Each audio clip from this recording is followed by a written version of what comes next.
ఇప్పుడు ఉన్న వాళ్ళందరం మటుకి నువ్వు ఏమన్నా చేసుకో, నీ ఏమంటైతే మేము వచ్చేదే లేదు. మేము కాంగ్రెస్ పార్టీతో ఉంటాం, రేవంత్ రెడ్డితో ఉంటాం. చేసేది వాళ్ళే కాబట్టి ఆయనతో మాట్లాడడం తప్ప నీతో రానే రావు. ఎందుకంటే ఆయనకు ఈ జీవితంలో ఇది కావడం ఇష్టం లేదు. మీరు గమనించాల విలేకరుల మిత్రులు, సుప్రీంకోర్టు తీర్పు వచ్చితే వర్గీకరణ అయినట్టు కాదు అది. దానికే విజయోత్సవాలు పెట్టిండు సికింద్రాబాద్ నుంచి జగ్జీవన్ రామ్ స్టాచ్యూ వరకు. మరి నిన్న ప్రభుత్వం పెద్ద ప్రకటన చేసి అసెంబ్లీలో మా అధికారులకు ఇంత పర్సెంటేజ్ ఇస్తానంటే కనపడకుండా పోయింది. మీరే చెప్పాలి. ఉండాలి కదా, విజయోత్సవాలు చేయమని పిలిపియాలి కదా. ఎందుకు పిలిపియాడంటే విజయోత్సవాలు చేసేది కింద కాంగ్రెస్ పార్టీ ఉన్న ఎస్సీసీఎల్ వాళ్ళు, కాంగ్రెస్ పార్టీ మండల ప్రెసిడెంట్ చేస్తే మాది వాళ్ళందరూ కాంగ్రెస్తో కలిసి విజయోత్సవాలు చేసుకుంటారని, ఇక న్యాయంబట్టి ఎవరు రారని నేను ముందునే చెప్పిన. వివేక్ గారికి మంత్రి పదవి కోసం వర్గీకరణకు వ్యతిరేకంగా ఉద్యమం చేస్తుండ్రు. అయితే కృష్ణమాదికి ఏంటంటే వర్గీకరణ ఇప్పుడు కావద్దని ఉంది అంతే. వర్గీకరణ కావాలి కానీ ఇప్పుడు కావద్దు. 30 ఏళ్ళ నుంచి ఆయన మాట్లాడింది ఇంత 7%. ఎప్పుడు మాట్లాడాల శాతాల గురించి. మేము 10 ఏళ్ళ నుంచి శాతాల గురించి మాట్లాడుకుంటూ వస్తా ఉన్నాం. చివరిగా విశార్దన్ మహారాజు మాదిగలకు 10 ఇయ్యాలన్నాడు, వంగపల్లి సీను అన్నాడు 10 ఇయ్యాలని. మనోడు సీఎం చెప్పిన తెల్లారి 11% చెప్పిండు. సీఎం అనౌన్స్ చేసినాక నిజానికి తెలుగుగల నాయకుడు ఏం చేయాలి? షమీం అఖ్తర్ నివేదిక, ప్రభుత్వం ప్రకటించినటువంటి నివేదికకే తన యొక్క లెటర్ ఇవ్వాలి. మాదిగల జనాభా ఇంత ఇవ్వండి అని, అది చెప్పలే. తర్వాత పోనీ ముఖ్యమంత్రి గారి దగ్గరికి పోయి మాదిగలకి ఇంత కావాలన్నాడా? లేదు, బీసీ అడిగాడు మాకు. కాబట్టి ఆయనకి ఇప్పుడు జరగాలని ఆయనకు లేదు ఇది. అందుకోసమే మేమేం చేసినామంటే 2014 సంవత్సరంలోనే ఏబిసిడి కాదు, ఇది సమగ్రంగా లేదు. ఏబిసిడి ఉమ్మడి రాష్ట్ర డిమాండ్, తెలంగాణ డిమాండ్ కదా అది. ఆ రాష్ట్రంలో డిమాండ్ కలిపి మేము 7%. ఆ డిమాండ్ తెలంగాణకు వర్తించదని తెలంగాణ లెక్కలు వేసుకుని మేము 2014లోనే 2011 జనాభా లెక్కలు చూసి 2014లోనే మాకు 12% రిజర్వేషన్ కావాలని ఉద్యమం ప్రారంభించాం. ఇస్తే అప్పుడు ఆయన చాలా హీనాతిహీనంగా ఘోరాతి ఘోరంగా మాట్లాడింది. ఇది ఎక్కడైతుంది, ఇదే 7% కావట్లేదని. మరి ఇప్పుడు సీఎం రేవంత్ రెడ్డి గారు మరి 9% ఇచ్చిందిగా జనాభా లెక్క ప్రకారం కదా. అయితే 2011 జనాభా లెక్కలు, ఎందుకంటే జనాభా లెక్కల ఆధారంగానే మాకు ఆ రిజర్వేషన్ వచ్చినప్పుడు మొన్న కులగణనలో ఎస్సీ జనాభా 17.48. ఆ లెక్కలు తీసుకుంటే రాష్ట్ర లెక్కలు అయిపోతున్నాయి, కేంద్రం ఒప్పుకోదు. కాబట్టి కేంద్ర జనాభా లెక్కల ప్రకారం 2011 జనాభా లెక్కల ప్రకారం మాకు 9 ఇచ్చిండ్రు. ఇప్పుడు కనుక మళ్ళీ జనాభా లెక్కలు జరిగి కేంద్ర ప్రభుత్వాన్ని రిజర్వేషన్ కనుక మాది 18 తేలితే మాకు ఖచ్చితంగా 10-11% వస్తుంది. కృష్ణమాదిగా ఏమి ఉద్యమాలు చేయాల్సిన అవసరం లేదు. ఇక నువ్వు రెస్ట్ తీసుకో, బీజేపీ పార్టీకి పోయి బీజేపీ కండ వేసుకో. వివేక్ ఏమో ఏం చేసిండు? కండవలు మార్చిండు. కృష్ణమాదిగా గొంతులు మార్చిండు. ఎన్ని పార్టీలకు మద్దతు తెలిపింటాడన్నా? అన్ని పార్టీలకు మద్దతు తెలిపిండు. మరి వాళ్ళు పని చేసిండా? ఎవరు చేయలే. మొన్న ఏం చేసిండు? బీజేపీ పార్టీకి ఓట్లు వేయమని సికింద్రాబాద్ పెరేడ్ గ్రౌండ్ లో మీటింగ్ పెట్టిండు. బీజేపీకి అసెంబ్లీకి పార్లమెంట్కి ఏమని. అసెంబ్లీ ఎన్నికలు జరిగినాక 4 నెలలకు పార్లమెంట్ ఎలక్షన్ జరిగితే మధ్యలో ఒక పార్లమెంటు సమావేశం కూడా జరిగింది. ఆ సమావేశంలో పార్లమెంట్ లో బిల్లు పెట్టలే. సుప్రీంకోర్టు తీర్పు వచ్చింది. అంటే మరి నువ్వు ఏం మాట్లాడుకున్నావు బీజేపీ తోటి చెప్పండి? అసెంబ్లీ పార్లమెంటరీ నాయకుడు మోడీ, మాదిగ నాయకుడు కృష్ణమాదిగా, ఇద్దరు కలిసి పార్లమెంట్లో బిల్లు పెట్టేయాలి కదా, బిల్లు పెట్టేయాలి. సుప్రీంకోర్టు తీర్పు వచ్చింది. సుప్రీంకోర్టు తీర్పు రాగానే రేవంత్ రెడ్డి గట్టిగా పట్టుకున్నాడు. దానిగా ఆయుధం దొరికింది. 5 నెలల సమస్య పరిష్కారం చేసింది. ఇప్పుడు చేసే వాళ్ళు ఏమంటు ఉండాలా? లేకపోతే ముఖ్యమంత్రి గారి ఆయనకట సావు డప్పు కొడతారంట. సావు డప్పు కొడతారంటే చేస్తారా పని ఎవరు? ఆయన కృష్ణమాదిగను పట్టించుకోలే. మాదిగ కులం పెద్దది, ఇక్కడ ఈ కులానికి న్యాయం చేయాలి అనుకున్నాడు. అసెంబ్లీలో ఒప్పుకున్నాడు. అసెంబ్లీలో ఒప్పుకున్న దాని ప్రకారం అసెంబ్లీలో చేసేసిండు. ఇప్పుడు కృష్ణమాదిగకు పని లేదు. పని కోసమే 11%, బీజేపీ కోసమే 11%. ఇప్పుడు ఆయనకి ఇన్ని రోజులు స్పాన్సర్ చేసిన ఆ డబ్బులు మొత్తం ఇప్పించింది ఎవరు? బీజేపీ వాళ్ళే, టీఆర్ఎస్ వాళ్ళే. నీ ముందే చెప్పిన ఆ మీటింగ్కి వచ్చేది వాళ్ళే. ప్రెస్ మీట్లో కూడా వాళ్ళే పాల్గొంటున్నారు. ఈయనకేందంటే విక్రమార్కుడు బేతాళ కదా తెలుసు కదా, ఆయన పరిస్థితుల వల్ల బేతాళు లాగా సరిపోతా ఉంటాడు. విక్రమార్కుడు లాగా ఒక పార్టీ వచ్చి భుజాన్ని వేసుకొని వస్తూ ఉంటుంది. ఇప్పుడు ఏం చేసింది, బీజేపీ వేసుకొని వస్తుంది. ఇవాళ ఏం జరిగేది తెలుసా, ఇవాళ కనుక రేపా ఇవాళ ఆరు కదా, కృష్ణమాదిగా కేసీఆర్ అలయన్స్ ఫిక్స్ అయింది. 4వ తారీఖు కనుక అసెంబ్లీలో కనుక పెట్టకపోతే 5వ తారీఖు కేసీఆర్ కృష్ణమాదిగా ఇంటికి పోయేటట్టు. ఆ 4 సమావేశం చూసారు ఇద్దరు. ఇప్పుడంట రాష్ట్రంలో కల్లోల పరిస్థితులు ఉన్నాయంట, నిర్బంధం ఎక్కువైందట. కేసీఆర్ కదా కృష్ణమాదిగా జైల్లో పెట్టించింది, పెట్టలేదా? 4 రోజులు జైలు కృష్ణమాదిగా. మాట మాట్లాడకుండా ఏమార్పేదంతా పారిపోయారు. ఒక్క స్టేట్మెంట్ కూడా ఎవరు కృష్ణమాదిగా విడుదల చేయమని. అట్లా ఇవాళ తెలంగాణలో నిర్బంధం లేదంట, కాంగ్రెస్ పార్టీ ఆయన కదలతలేదట. ఇప్పుడు కృష్ణమాదిగాకు ఒక బ్యాచ్ ఉంటుంది చెప్పే బ్యాచ్, మరి సీఎంకు రేవంత్ రెడ్డికి చెప్పే బ్యాచ్ ఉంటుందా? నువ్వు కొట్లాటకు వస్తున్నావు, నువ్వు కొట్లాట రాకుండా ఏం చేయాలో ప్రభుత్వం చెప్తుంది. ప్రభుత్వం దగ్గర ఆ మాత్రం వ్యవస్థ ఉండదా, తెలివి ఉండదా? రిపోర్టు తెచ్చుకున్నారు, లెక్కలు పెట్టిరు, నేను కథం పట్టించారు, ఇవాళ నీకు పని లేకుండా పోయింది. ఆ రంధ్రాన్వేషణలో ఉన్నాడు ఇప్పుడు కృష్ణమాదిగా. దాంట్లో ఏం బొక్కలు ఉన్నాయి, బొక్కలు చూసి ఇది ఉంది ఇది ఉంది ఇది అంటాడు. అది కాదు, మాదిగల రిజర్వేషన్ గురించి మాట్లాడాలి కదా. నువ్వు లెక్క ఏదైనా మాట్లాడినావా? ఇవాళ ఆగస్టు 1న సుప్రీంకోర్టు తీర్పు వచ్చింది. ఆనాటి నుండైనా 10 అన్నా 11 అన్నా ఎన్నన్నా కేవలం ఎందుకు జనాభా లెక్కలు చెప్పలేదంటే మేమందరం కలిసి 10 ఏళ్ళ నుంచి 12% అంటున్నాం. ఈ శాతాల గురించి చెప్తే ఇది మనందరూ క్రెడిట్ అవుతుందని భయానికి కృష్ణమాదిగా శాతం గురించి మాట్లాడకుండా షమీమ్ అఖ్తర్కి కేవలం ఏబిసిడి చేయమన్నారు తప్ప మాదిగలకి ఎంత ఇవ్వాలి, ఇతర కులాలకి ఎంత ఇవ్వాలని మాటే మాట్లాడలేదు. ఇక నా జీవిత కాలంలో నేను జాతీయ జెండా ఎగిరేయను, జెండా వందనం చేయను, ఈ నల్లకండ మార్చను అన్నాడు. మొన్న ఏం చేసింది తెలుసా, పద్మశ్రీ రాగానే జెండా ఎగిరేసి. పద్మశ్రీ ఎవరికి వచ్చింది తెలుసా?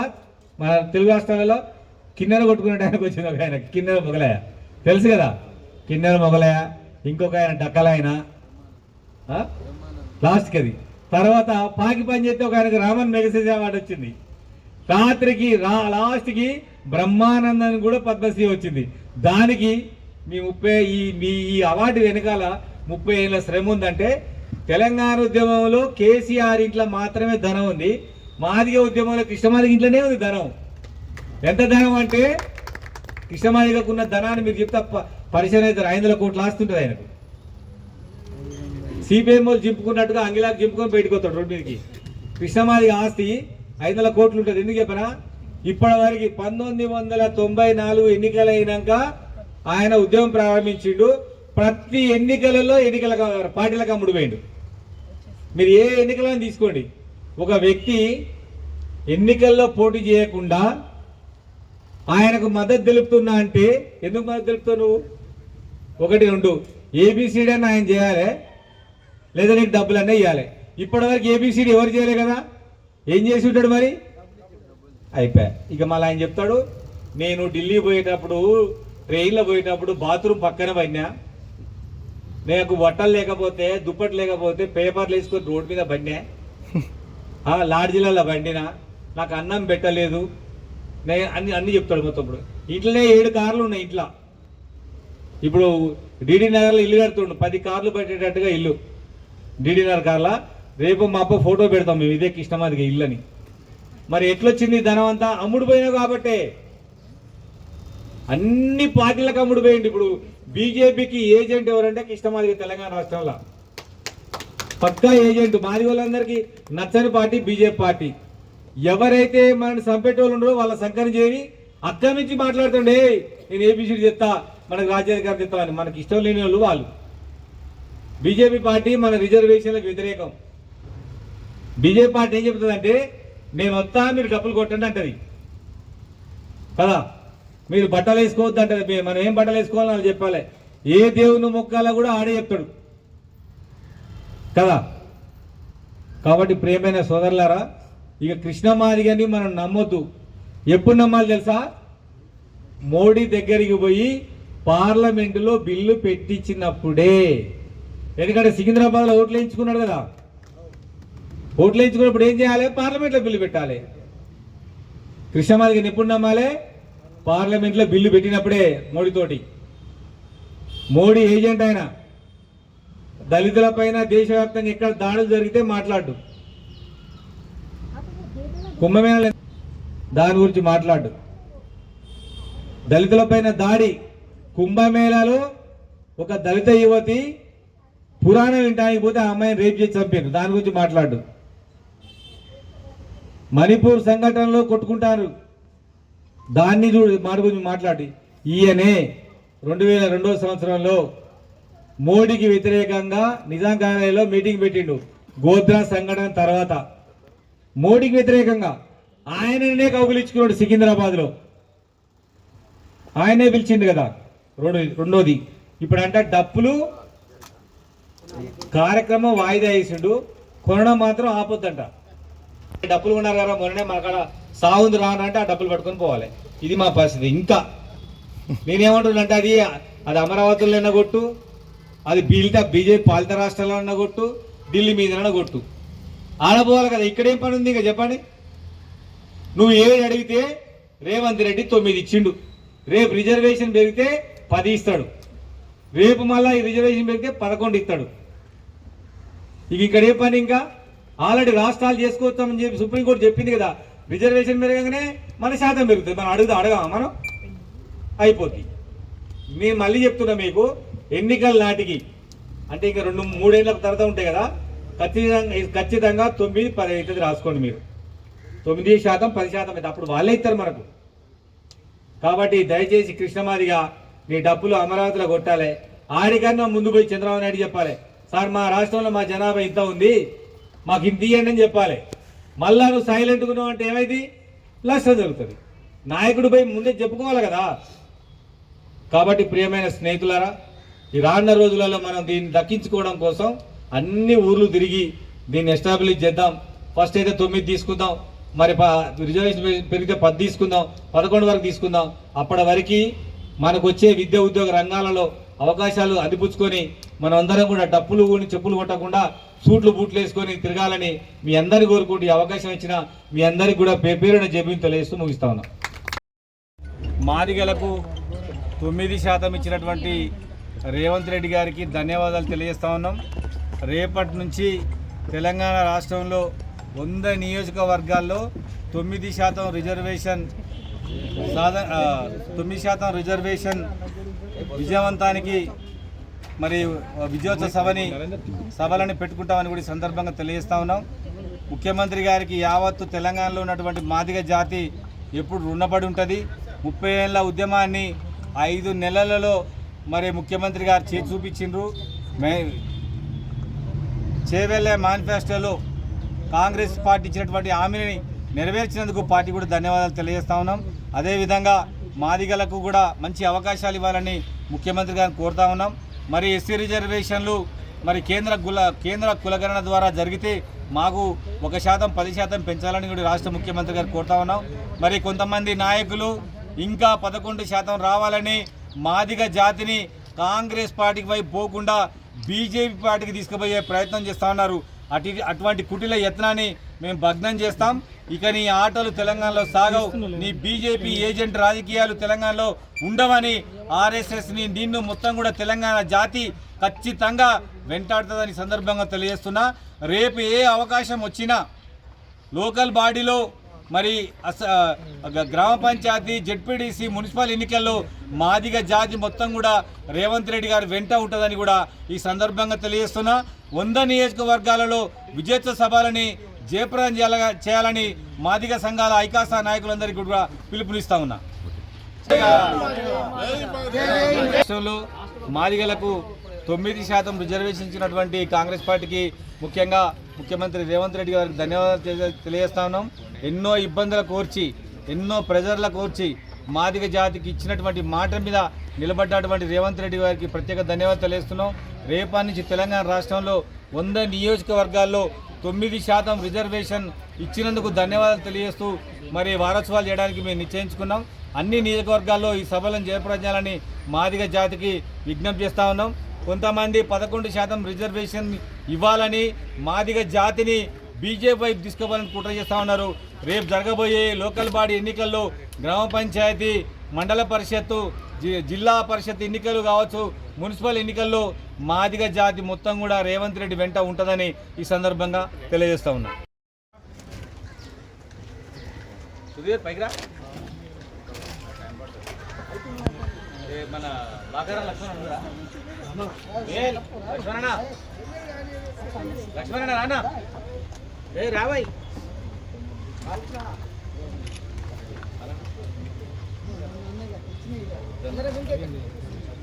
దగ్గర నువ్వు పెద్ద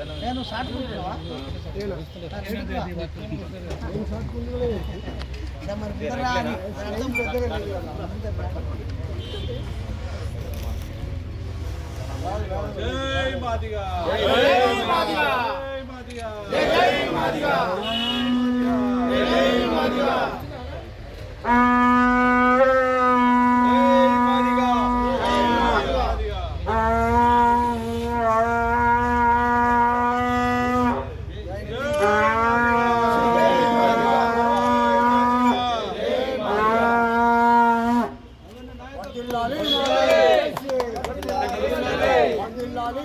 జై మాదిగా, అండగా ఉంటాం రేవంత్ రెడ్డికి, అండగా ఉంటాం.